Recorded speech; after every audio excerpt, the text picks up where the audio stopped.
마태복음 28장 11절에서 15절 말씀을 통해서 왜곡된 부활이라는 제목으로 하나님 말씀 함께 나누겠습니다.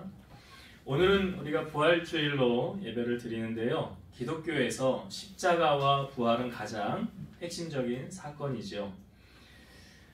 이스라엘 사람들은 그 십자가에 달리면 그 사람은 하나님께 저주를 받았다라고 취급을 했습니다. 그러니까 아무나 나무에 달리는 게 아니라 저주받은 사람만 나무에 달린다라고 성경이 기록하고 있죠. 신명기 21장 22, 23절 사람이 만일 죽을 죄를 범함으로 내가 그를 죽여 나무 위에 달거든 그 시체를 나무 위에 밤새도록 두지 말고 그날에 장사하여 내 하나님 여호와께서 내게 기업으로 주시는 땅을 더럽히지 말라. 나무에 달린 자는 하나님께 저주를 받았음이니라. 나무에 달린 자는 저주를 받았다 하나님께. 그러니까 그 이스라엘 사람들의 머릿속에는 나무에 달렸네? 그 저 사람 저주받은 사람이야 라는 인식이 있었다는 거죠. 근데 우리가 먼저 기억해야 될 사실은 예수님은 죄가 있습니까? 없습니까? 예수님 죄가 없죠? 죄 없는데 십자가를 지신 거예요. 히브리서 4장 15절 우리에게 있는 대제사장은 우리의 연약함을 동정하지 못하실 리가 아니요 모든 일에 우리와 똑같이 시험을 받으신 이로되 죄는 없으시니라.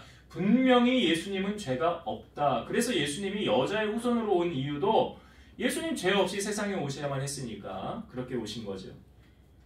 그럼 죄 없으신 예수님께서 왜 나무 십자가에 달려 돌아가셔야만 했을까라는 거죠.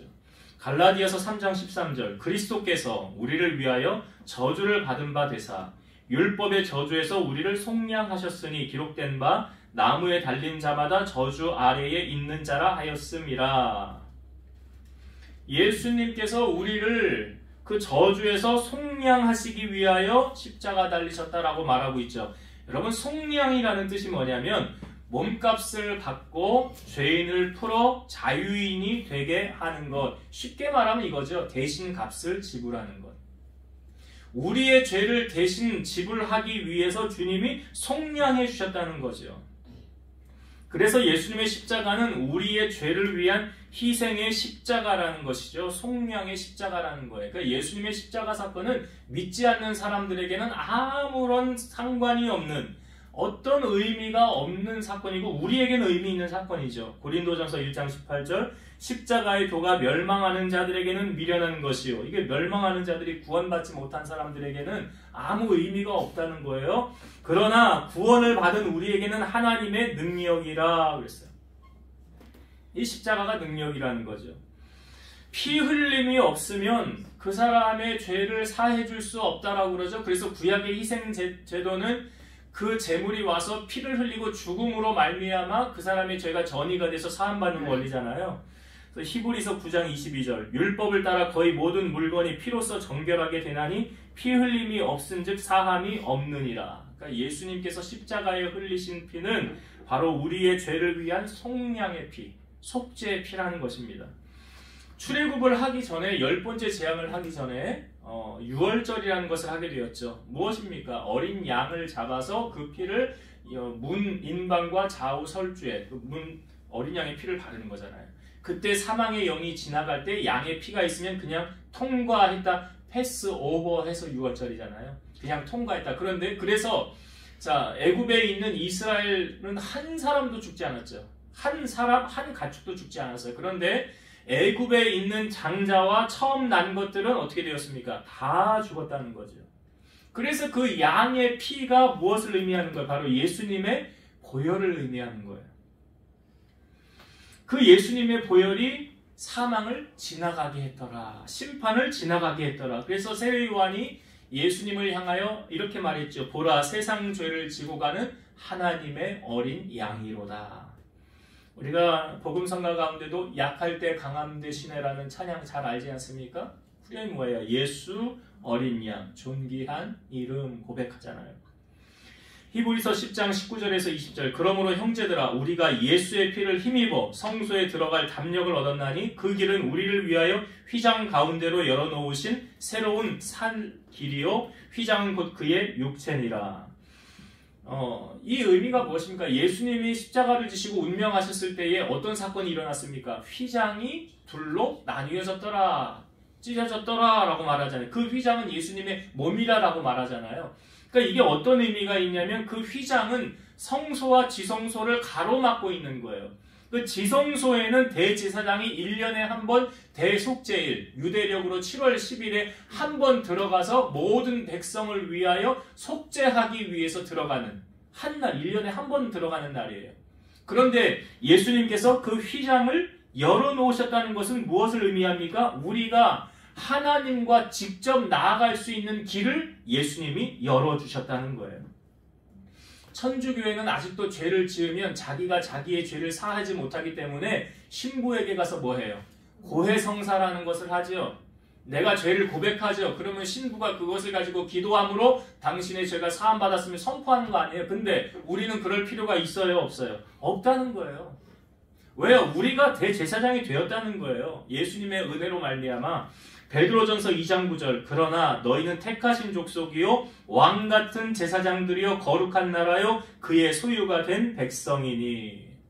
그러니까 예수님께서 이 휘장을 열어주셨다는 의미는 우리로 하여금 하나님 앞에 직접 나아갈 수 있는 길을 열어주셨다는 거예요. 또한 죄로 막혀 있었던 그 죄의 담을 예수님이 헐어주셨다는 거죠. 에베소서 2장 14절 그는 우리의 화평이신지라 둘로 하나를 만드사 원수된 것 곧 중간에 막힌 담을 자기 육체로 허시고. 하나님과 우리 사이에 막혀있는 담을 누가 헐어주셨대요? 예수님께서. 에베소서 2장 16절 또 십자가로 이 둘을 한 몸으로 하나님과 화목하게 하려 하심이라 원수된 것을 십자가로 소멸하시고.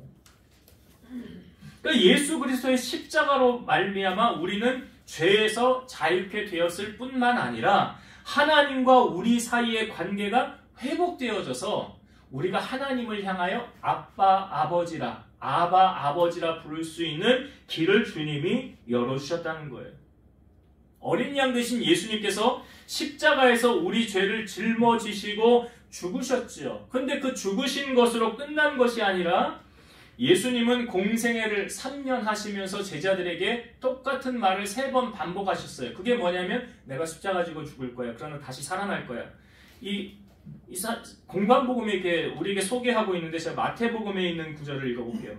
처음 예수님이 하셨던 말씀이 마태복음 16장 21절 이때로부터 예수 그리스도께서 자기가 예루살렘에 올라가 장로들과 대제사장들과 서기관들에게 많은 고난을 받고 죽임을 당하고 제3일에 살아나야 할 것을 제자들에게 비로소 나타내시니.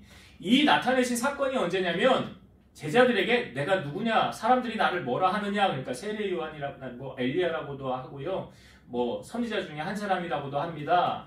그러니까 너희는 나를 누구라고 하느냐 할 때 베드로가 뭐라고 그랬어요? 주는 그리스도시요 살아계신 하나님의 아들이십니다 라는 그 고백을 들은 다음에 예수님이 처음으로 하셨던 말씀이에요. 내가 십자가 지고 죽을 거야. 내가 살아날 거야.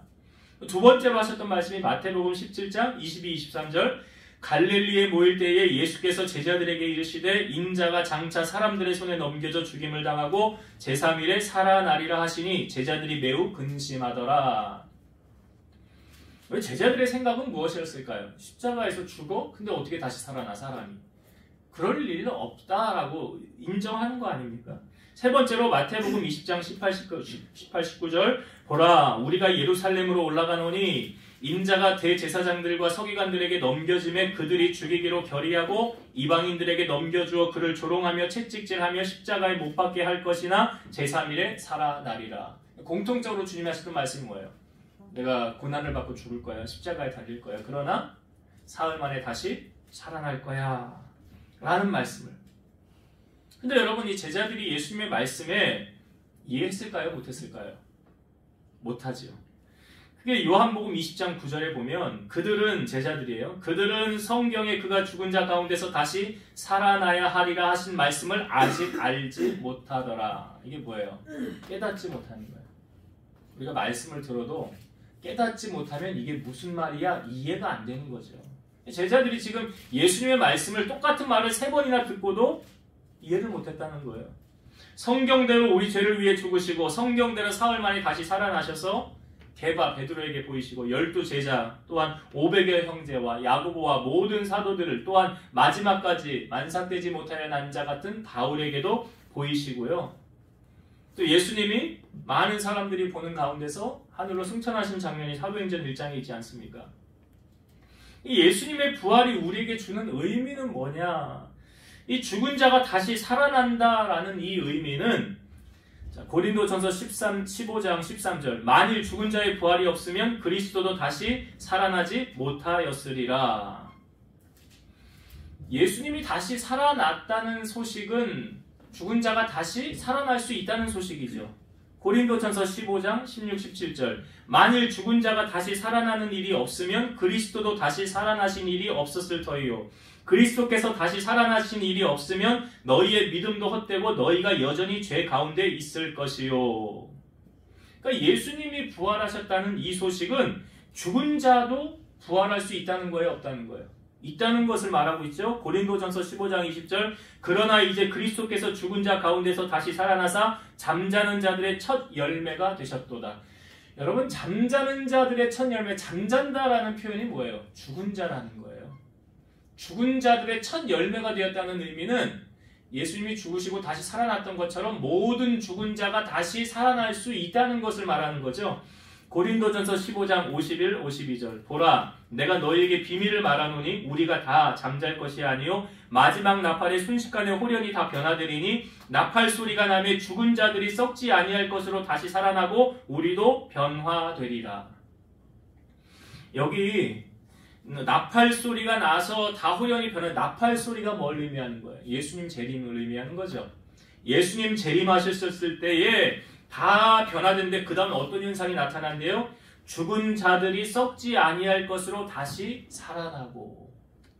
이걸 데살로니가 전서 4장 16, 17절에 좀 더 자세하게 보여주고 있거든요. 주께서 호령과 천사장의 소리와 하나님의 나팔 소리로 친히 하늘로부터 강림하시리니 그리스도 안에서 죽은 자들이 먼저 일어나고. 죽은 자들이 먼저 일어나고. 이게 뭐예요? 부활이잖아요. 예수님 부활하셨던 것처럼 죽은 자들이 다시 살아난다는 이야기예요. 이게 그 후에 우리 살아남은 자들도, 그러니까 주님이 오셨을 때 살아있었던 사람들은 어떻게 되느냐, 그들과 함께 죽었던 자들이 부활해서 우리도 그들과 함께 구름 속으로 끌어올려 공중에서 주를 영접하게 하시리니 그리하여 우리가 항상 주와 함께 있으리라. 이게 어떤 의미인지 아시겠어요? 죽은 자가 부활하는 거예요. 주님 오셨을 때. 그리고 그때 살아있었던 사람, 택한 사람들은 공중으로 끌어올려서 주님과 함께 더불어 왕노릇, 이게 1000년 동안 왕노릇 하는 거죠. 그 다음에 계시록에 나오잖아요. 1000년 후에 잠깐 마귀가 풀려난다고 그러잖아요. 그 다음에 무저갱에 있던 마귀가 풀려나서 영원히 지옥으로 가는 거죠. 우리는 영원히 하나님 나라 새하늘과 새 땅에서 천국에서 주님과 더불어 왕노릇 하는 거죠. 그러니까 예수님 부활하셨던 것처럼 우리도 부활한다는 거죠. 여러분, 부활절에 부활란을 나누는 의미가 무엇입니까? 닭이요, 알을 낳고 그냥 그것을 우리가 가져다가 계란 후라이 해먹으면 그것이 끝나는 거지만, 생명력이 없는 알처럼 보이지만 닭이 이렇게 품고 있으면 그 안에서 뭐가 태어나요? 병아리가 태어나잖아요. 우리가 보기에 생명력이 없는 것 같은데 그것이 부활을 해서 생명으로 나타나잖아요. 이 병아리가 나오고 거기 뭐만 나와? 껍데기만 남아있는 거 아닙니까? 예수님의 무덤도 그렇죠. 예수님이 부활하셨기 때문에 그 무덤 자체만 남게 된 거예요. 그래서 죽은 예수님을 만나려고 새벽에 막달라 마리아와 다른 마리아가 무덤을 향하여 이제 뛰어갈 때 고민했죠. 누가 그 무덤의 돌을 옮겨줄까 고민하여 갔는데 가보니까 어떻게 되어져 있어요? 무덤 문이 열려져 있었고 천사가 그 위에 앉아 있었죠. 그리고 그 경비병들은 죽은 자들처럼 아주 두려움에 떨고 있었죠. 그때 그 천사가 이 여인들을 향하여 이렇게 말하죠. 너희는 무서워하지 말라. 십자가에 못 박힌 예수를 너희가 찾는 줄을 내가 아노니 그는 여기 계시지 않고 그가 말씀하시던 대로 살아나셨느니라. 와서 그가 누우셨던 것을 보라. 또 빨리 가서 제자들에게 그가 죽은 자 가운데서 살아나셨고 너희보다 먼저 갈릴리로 가시나니 거기서 너희가 배우리라 하라. 이 여인들이 무서움과 큰 기쁨으로 빨리 제자들에게 알리려고 뛰어갈 때에 예수님께서 그 여인들을 만나주죠. 그래서 예수님 말씀하시죠. 평안하냐? 라고 말씀하실 때 그 여인들이 예수님의 발을 붙잡고 경배합니다. 예수님 이렇게 말씀하셨어요. 무서워하지 말라. 가서 내 제자들에게 갈릴리로 가게 하라. 거기서 나를 보리라. 그리고 예수님이 엠마오로 가던 주 제자에게 보이셨고 또한 시몬에게 보이셨고 저녁에 제자들이 문을 꽁꽁 닫고 두려움 가운데 있을 때 주님이 거기 나타나셨죠. 너에게 평강이 있을지어다 하면서 그때 10명의 제자에게 보이시죠. 가룟 유다는 죽어서 없었고요. 도마는 그 자리에 없었어요. 그리고 일주일 뒤에 도마가 있는 자리에 주님이 다시 나타나셨죠. 왜 그랬습니까? 도마가 뭐라고 그랬어요? 제자들의 말을 믿었어요? 안 믿었어요? 안 믿었지요. 도마가 하는 말이 뭐예요? 내가 직접 주님을 봐야 믿겠다고 그러잖아요. 그래서 예수님이 일주일 뒤에 그 자리에 나타나셔서 도마에게 말하죠. 내 손과 발을 보고 만져보라. 그러면서 하시는 말씀이 뭐예요? 너는 나를 본고로 믿느냐? 보지 않고 믿는 자들은 복되도다. 그리고 예수님이 500의 형제에게 보이시고 승천시의 감람산에서 많은 사람들에게 보이시며 승천하시게 되죠. 이게 예수님이 부활하시고 40일 만에 승천을 하신 거예요. 그리고 너희가 본 예수는 너희가 본 그대로 다시 올 것이다 라고 천사들이 거기 있는 사람들에게 이야기를 합니다. 근데 여러분, 유대인들은 지금 메시아가 우리가 온 것을 분명히 알고 있잖아요. 그런데 이 유대인들은 예수님을 메시아라고 믿습니까? 안 믿습니까? 안 믿어요. 그들은 아직 메시아가 오지 않았다고 말합니다. 그들은 왜 그렇게 생각을 할까요? 그 이유가 오늘 본문에 우리에게 보여주고 있어요. 이 무덤을 지키던 경비병이요, 무서워서 두렵고 떨 때 죽은 사람같이 되었다고 하지 않았습니까? 근데 그 경비병 중에 이제 몇 사람이 성에 들어가서 이 된 일을 다 보고를 합니다. 예수님 무덤에 계시지 않았다. 예수님은 살아나셨다. 그리고 천사가 그것을 증언하더라. 이 모든 사실을 대제사장에게 알립니다. 자, 이들이 모여서 이제 대책 회의를 하겠지요. 자, 어떠한 결론을 유출해냈습니까? 오늘 우리가 읽은 본문의 13절과 14절 말씀 보겠습니다. 이르되 너희는 말하기를 그의 제자들이 밤에 와서 우리가 잘 때에 그를 도둑질하여 갔다 하라. 만일 이 말이 총독에게 들리면 우리가 권하여 너희로 근심하지 않게 하리라 하니. 자, 어떤 결론을 냈습니까? 제자들이 와서 예수의 시체를 가져갔다고 해라. 그렇게 시킨 거예요. 그러니까 이 유대인들이 이 경비병들이 유대인 가운데 이 말을 두루 지금 퍼쳐냈다는 것입니다. 이 15절 뒷부분에 그렇게 나오죠. 이 말이 오늘날까지 유대인 가운데 두루 퍼지니라. 그러니까 이 말이 사실은 예수님의 시체를 가져갔다라는 이 말이 사실입니까? 거짓입니까? 거짓이에요. 그런데 그 거짓을 지금 사실처럼 선포하고 사실처럼 유대인들이 받아들였다는 것. 그래서 유대인들은 아직 메시아가 도래하지 않았다라고 알고 있는 거예요.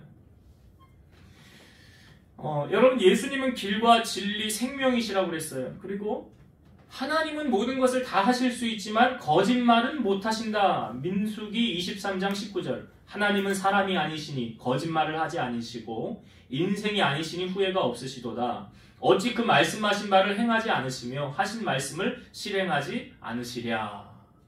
하나님 다 하실 수 있는데 못하시는 거 거짓말. 여러분, 우리가 성령 충만하면 거짓말 할까요? 안 합니다. 요한복음 15장 26절. 내가 아버지께로부터 너희에게 보낼 보혜사 곧 아버지로부터 나오는 진리의 성령이 오실 때에 그가 나를 증언하실 것이요. 여기 성령을 뭐라고 말합니까? 진리의 영이라고 그러죠. 여러분, 거짓의 영은 진리의 영과 상반되는 거예요. 요한일서 2장 21절. 내가 너희에게 쓰는 것은 너희가 진리를 알지 못하기 때문이 아니라 알기 때문이요. 또 모든 거짓은 진리에서 나지 않기 때문이라. 그러니까 성부, 성자, 성령은 성부, 성자, 하나님, 예수님, 성령님은 진리의 영이에요. 진리에서 비롯된 거예요. 반면에 거짓은 어디에서 비롯된 겁니까? 요한복음 8장 44절. 너희는 너희 아비 마귀에게서 났으니 너희 아비의 욕심대로 너희도 행하고자 하느니라. 그는 처음부터 살인한 자요 진리가 그 속에 없으므로 진리에 서지 못하고 거짓을 말할 때마다 제 것으로 말하나니 이는 그가 거짓말쟁이요 거짓의 아비가 되었습니다. 마귀는 거짓말을 사실처럼, 오늘 본문에 보세요. 이 거짓말, 이 대제사장 그 당시 기득권자들이 그 거짓말을 지금 사실처럼 퍼뜨림으로 말미암아 이게 진실인지 알고 유대인들이 받아들인 거 아니에요. 그러니까 아직 예수님은 메시아가 아니고 아직 이들은 메시아를 기다리고 있다는 거예요. 이 거짓이 잘못됨으로 말미암아 진리로 변장이 되어서 이런 일이 일어난 거 아닙니까? 10계명 가운데도 출애굽기 20장 16절 내 이웃에 대하여 거짓 증거하지 말라 그랬어요. 거짓 증거하지 말라. 여러분 성경은 더 심하게 우리에게 말하고 있죠. 거짓말하면 천국 못 간대요. 계시록 21장 8절 그러나 두려워하는 자들과 믿지 아니하는 자들과 흉악한 자들과 살인자들과 음행하는 자들과 점술가들과 우상 숭배자들과 거짓말하는 모든 자들은 불과 유황으로 타는 못에 던져지리니 이것이 둘째 사망이라. 첫째 사망이 있어요. 육신의 죽음. 그러나 그것으로 끝난 게 아니에요. 부활하지요. 부활해서 영원히 하나님의 나라 가는 사람은 둘째 사망에 거하지 않아요. 그러나 하나님 믿지 않고 이렇게 사는 사람은 둘째 사망, 죽음이 없는 영원한 고통이 있는 그곳에 간다는 거예요. 계시록 21장 27절 무엇이든지 속된 것이나 가증한 일 또는 거짓말하는 자는 결코 그리로 천국에 들어가지 못하되 오직 어린 양의 생명책에 기록된 자들만 들어가리라. 우리가 실질적으로 신앙생활하는 이유 제가 말씀드렸죠. 여러분 천국 가려고 하는 거 아니에요? 마지막 결론 종착역 거기 가려고 하는 거잖아요. 계시록 22장 15절 개들과 점술가들과 음행하는 자들과 살인자들과 우상 숭배자들과 및 거짓말을 좋아하며 지어내는 자는 다 성 밖에 있으리라. 성 밖에 어디예요? 지옥이에요. 하나님 나라 천국에 입성하지 못한다는 거예요. 오늘 본문은 그 거짓말이 진실로 등장해서 유대인들에게 큰 파장이 있는 것을 보여주는 거 아닙니까? 메시아를 믿지 않고 아직 오시지 않은 메시아를 기다리고 있는 이 원인 제공자들이 바로 누굽니까? 여기 거짓말하는 자들 때문이라는 거예요. 그래서 성경은 에베소서 4장 25절 그런즉 거짓을 버리고 각각 그 이웃과 더불어 참된 것을 말하라. 이는 우리가 서로 지체가 됨이라. 거짓을 버려라. 그리고 뭐 하라고요? 참된 것을 말하라. 여러분 정말 거짓말하면 지옥 간다면 하겠어요? 어디? 나 거짓말하면 지옥 간대. 이 펄펄 끓는 물에 들어간대. 아니 생각만 해도 끔찍하잖아요. 근데 어떻게 거짓말을 하겠어요? 그러니까 하나님의 영은 진리의 영이시기 때문에 성령 충만하면 거짓말 안 해요. 성령 충만하면. 그래서 오늘 이 거짓말이 주는 이 여파가 대단하지 않습니까? 유대인들은 아직도 메시아가 안 왔다라고 믿고 있는 거예요. 그런데 이렇게 이 예수님이 부활한 사건을 덮기 위해서 이 대제사장과 장로들이 의논을 한 결과 어떻게 했다고요? 거짓말을 하는데 자, 이 경비병들을 매수하잖아요. 어떻게 매수했습니까? 성경 오늘 본문 봅시다. 12절. 그들이 장로들과 함께 모여 의논하고 군인들에게 돈을 많이 주며 15절도 볼게요. 군인들이 돈을 받고 가르친 대로 하였으니 이 말이 오늘날까지 유대인 가운데 두루 퍼지니라. 자, 이 사람들이 어떻게 문제를 해결합니까? 뭘로 해결한 거죠? 돈으로. 뭐니 해도 머니가 최고죠. 돈이면 다 되는 세상 아닙니까? 제가 며칠 전에 아마 수요예배 때 설교할 때 질문을 던졌던 것 같아요. 다시 한번 질문해 볼 테니까 여러분 속으로 대답해 보세요.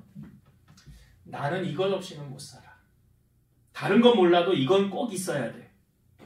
이건 세상에서 내가 제일 중요하게 여기는 거니까. 여러분에게 이것은 뭡니까? 여러분에게 이것은 뭐예요?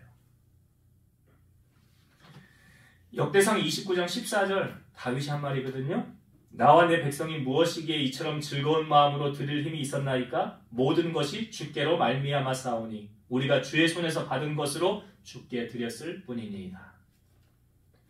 모든 것이 주께로부터 말미암았다라고 말하고 있어요. 그것을 다윗은 경험했고 그것을 지금 고백하고 있는 거예요. 역대상 29장 11, 12절 여호와여 위대하심과 권능과 영광과 승리와 위엄이 다 주께 속하였사오니 천지에 있는 것이 다 주의 것이로소이다. 여호와여 주권도 주께 속하였사오니 주는 높으사 만물의 머리이심이니이다. 부와 귀가 주께로 말미암고 또 주는 만물의 주제가 되사 손에 권세와 능력이 있사오니 모든 사람을 크게 하심과 강하게 하심이 주의 손에 있나이다. 이것도 다윗이 고백한 말인데요. 천지에 있는 것이 다 누구 거래요? 다 주의 것이로소이다. 천지에 있는 것이 다 주의 것이로소이다. 모든 것이 누구로부터 말미암았다고요? 주께로부터 말미암았습니다. 한나가 아이를 못 낳았잖아요. 근데 성전에 가서 서원하면서 기도해서 하나님이 자녀를 주시지 않았습니까? 사무엘을 주셨잖아요.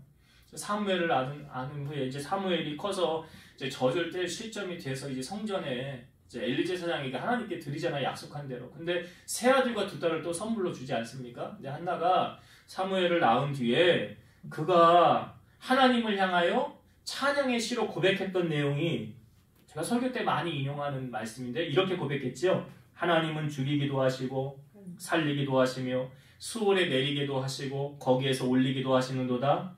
여호와는 가난하게도 하시고 부하게도 하시며 낮추기도 하시고 높이기도 하시는도다. 한나가 아이 낳으려고 세상적인 방법 다 동원해도 안 됐잖아요. 그러니까 모든 것이 주께로부터 말미암는 게 맞아요, 틀려요? 맞잖아요. 그러면 돈도 여러분이 귀하게 여기는, 좋아하는 돈도 어디에서 오는 거예요? 하나님께로부터 오는 거잖아요. 하나님께로부터. 여러분 다윗이 그 사울에게 골리앗 죽이고 난 다음에 영웅 되었을 때 그 다음부터 고난길 펼쳐졌죠. 사울에게 도망 다닐 때 얼마나 힘들었겠습니까? 그때 다윗이 의지한 거 뭐였어요? 시편 23편 1절 여호와는 나의 목자시니 내게 부족함이 없으리로다. 그 다윗이 뭐 의지했어요? 하나님 의지했잖아요. 여기 언제 군인 의지했어요? 사람 의지했어요? 돈 의지했어요? 하나님 한 분밖에 그는 의지하지 않았어요. 우리가 하나님과 나와의 관계를 살펴보기 전에 먼저 사람과 사람과의 관계를 한번 살펴볼 필요가 있다고 생각해요. 여러분, 사람을 만날 때 두 가지 유형이 있다는 것을 아십니까? 두 가지 유형이 있어요. 첫 번째는 내가 필요하면 만나고 필요하지 않으면 안 만나는 사람. 그러니까 내게 유익이 있으면 만나고 유익이 없으면 만나지 않는 것. 이건 어떤 관계냐? 거래의 관계예요. 사람을 만날 때 거래로 관계하는 거예요. 근데 그냥 어떤 아무 조건도 없이 그냥 보고 싶어서 만나는 것. 그냥 보고 싶어서 조건 없이. 이건 어떤 관계냐? 사랑의 관계예요. 그러니까 사람과의 만남은 두 가지의 관계가 있어요. 거래의 관계냐, 사랑의 관계냐. 제가 그 김동호 목사님 설교를 가끔 듣는데 이 목사님이 예전에 어느 부흥회 집회를 갔대요. 근데 옛날에 부흥회 때 새벽 집회하고 오전 집회하고 저녁 집회 하잖아요. 근데 오전 집회를 마치고 한 6시간, 7시간 정도 시간이 있을 때 자기 손주가 보고 싶어서 이 대전의 계룡에 거기 아마 군인이었는지 아무튼 한 3시간 정도면 갈 수 있을 것 같대요. 집회를 마치고 차를 몰고 그 손주를 보려고 3시간을 가는 거예요. 3시간이 짧은 시간 아니잖아요. 3시간을 도착을 해서 그 손주를 보고 1시간 동안 그 앉아서 보고 사랑한다 하고 뭐 같이 잠깐 뭐 교제하고 1시간 뒤에 다시 또 3시간의 거리를 집회를 하러 가는 거예요, 목사님이. 근데 그 3시간을 갈 때 그 시간이 목사님에게 길게 느껴졌을까요? 짧게 느껴졌을까요? 여러분 교회 올 때 어떤 마음으로 오세요? 이 목사님이 손주 이렇게 사랑하는 그런 마음 가지고 비교할 것도 안 되지만 우리가 하나님 앞에 나아올 때 난 집이 너무 멀어가지고 여기 오기 힘들어. 내가 설교 준비하면서 그 생각이 나더라고요. 우리 원종호 집사님이 안양 살 때 거의 만 3년 한 6개월 정도를 주일날 빠지지 않고 거기서 여기 오는 게 쉬워요, 어려워요? 뭐가 어려워? 어렵기는 마음만 있으면 오는 건데. 마음만 있으면 오지. 여기 목사님 3시간 거리인데도 그냥 마다하지 않고 왔다 갔다 왕복 6시간인데 1시간 보려고. 이게 뭐예요? 사랑이 있으면 그거 아무것도 아니라는 거죠. 이게 바로 사랑의 힘이죠. 그럼 여러분, 하나님과 나와의 관계는 지금 사랑의 관계입니까? 거래의 관계입니까? 자, 제가 거래의 관계에 대해서 들려드릴게요. 자, 내가 교회에 헌금을 아주 많이 했어요. 그러니까 나한테 내가 헌금 많이 했으니까 나한테 뭐 돌아오는 게 있어야 될 거 아니에요. 그리고 내가 헌금을 이렇게 많이 했으니까 높은 자리 만들어줘야지, 교회에서도. 그리고 이런 사람에게 함부로 잘못 보이면, 목회자든 성도든 누구든지 잘못 보이면 안 돼요. 왜? 이 사람이 힘이 있으니까, 파워가 있으니까. 당장 내게 불이익이 오거든요. 이건 어떤 관계예요? 거래예요. 이건 지금 하나님하고 거래하는 거예요. 그런데 하나님과 사랑의 관계라면 사랑의 관계의 대표적인 예가 누굽니까? 예수님이 십자가 지기 전에 향유를 부었던 마리아잖아요. 마리아. 향유를 부었죠. 어떤 조건이 있습니까, 거기에? 아무 조건 없어요. 그요 1년치 연봉이에요. 300데나리온이. 보통 사람의 1년 연봉이라고요. 아무 조건 없어요. 그냥 사랑하니까요. 여러분, 사랑은 조건이 없잖아요. 부모가 자녀를 사랑하는데 조건이 있습니까? 그러니까 신앙생활도 거래로 하는 사람은 자기의 의를 드러내려고 하는 거예요. 그러나 사랑으로 하는 사람은 이름도 없이 빛도 없이 하나님만 알아주면 된다라고 생각하지요. 하나님께서 우리를 향한 그 사랑은 거래일까요? 아니면 사랑일까요? 하나님은 우리를 향한 거래로 우리를 받지 않으세요. 로마서 5장 8절, 우리가 아직 죄인 되었을 때에 그리스도께서 우리를 위하여 죽으심으로 하나님께서 우리에 대한 자기의 사랑을 확증하셨느니라. 하나님이 우리를 사랑한다는 확증의 표시가 뭐냐면 그 아들을 우리 대신 죽게 하는 사건이에요. 이건 사랑 없이 불가능한 거야. 그러니까 하나님은 세상의 모든 것을 다 준다 할지라도 우리가 바꾸지 않는데요. 왜 그런지 아세요? 우리가 하나님 자녀니까. 하나님 우리 아버지시니까. 그러니까 여러분, 세상에 헛된 것에 마음 두지 마시고 붙잡으려고 하지 마시고 하나님 한 분을 붙잡으면 결국은 승리하는 인생을 살게 된다는 거예요. 자, 이제 말씀을 정리하고 마치겠습니다. 예수님은 내가 곧 길이요 진리요 생명이라, 그리고 성령은 진리의 영이라고 그랬지요. 그래서 크리스찬은 거짓과 타협하지 않습니다. 거짓은 마귀의 속성이에요. 거짓은 또 다른 거짓을 만들어내요. 거짓은 하나님의 나라에 들어가지 못합니다. 진실이든 거짓이든 때가 되면 다 드러나게 돼 있어요. 그래서 하나님의 상과 벌이 반드시 있다는 것입니다. 그래서 여러분, 진리에 속한 자가 되고 진리 대신 예수님을 증언하는 증의 삶을 사는 여러분 되시길 바라고요. 두 번째로, 이 예수님이 부활했던 사건을 덮기 위해서 대제사장, 이 장로들이 취하였던 태도는 뭘로 해결하려고 그랬어요? 돈으로 해결한 거 아닙니까? 우리가 이 땅에 살 때 우리는 무엇을 의지하며 사는가? 그 사람이 위기가 닥쳤을 때 그 사람의 정말로 의지하는 것이 무엇인지 드러나게 되죠. 그래서 하나님은 때로는 위기의 순간에 그들을 집어넣어 봐요. 어떻게 하는가? 너의 위기의 순간에 너는 이 문제를 어떻게 해결하려고 하느냐 하면서 하나님이 보신다는 사실이죠. 잠언 28장 25절, 욕심이 많은 자는 다툼을 일으키나 여호와를 의지하는 자는 풍족하게 되느니라. 돈이면 다 돼? 아니에요. 그렇지 않아요. 다윗이 고백했던 말을 기억하세요. 모든 것이 주께로부터 말미암았다. 모든 것이 다 하나님의 것이다. 여러분, 그거 아세요? 내가 어떤 것을 사랑하면 그 사랑하는 것의 노예가 된다는 사실. 내가 사랑하는 거에 노예가 돼요. 내가 돈 사랑하잖아요?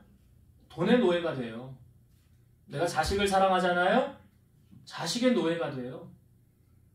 그러니까 여러분들이 사랑하는 것에 노예가 된다는 사실을 잊지 마세요. 그러기 위해서, 거기에서 자유하기 위해서는 하나님만 사랑하시면 돼요. 하나님만 사랑하면, 하나님의 노예로 사는 거는 행복한 거잖아요. 하나님의 노예로 사는 것은 하나님이 다 해결해 주신다는 약속이잖아요. 그래서 여러분이 하나님 사랑하면 천대까지 복을 내려주신다고 약속해 주셨어요. 이 약속을 여러분 꼭 붙잡으시고 하나님 한 분만으로 다윗이 고백했던 것처럼 여호와는 나의 목자시니 내게 부족함이 없으리로다. 이 하나님이 여러분들의 하나님이 되셔서 마지막까지 승리하는 여러분 되시길 주의 이름으로 축원드립니다. 기도하시겠습니다. 부활의 산 소망이 되셔서 우리 가운데 다시 나타나신 주님, 사망 권세, 두려움 다 물리치시고 승리하신 그 주님을 바라보며 오늘 주의 말씀을 나누었습니다. 참으로 안타깝게 유대인들은 예수님의 부활 소식을 왜곡되게 알고 있어서 아직 메시아를 기다립니다. 이것은 거짓이 진실로 둔갑되었기 때문에 나타난 일이었습니다.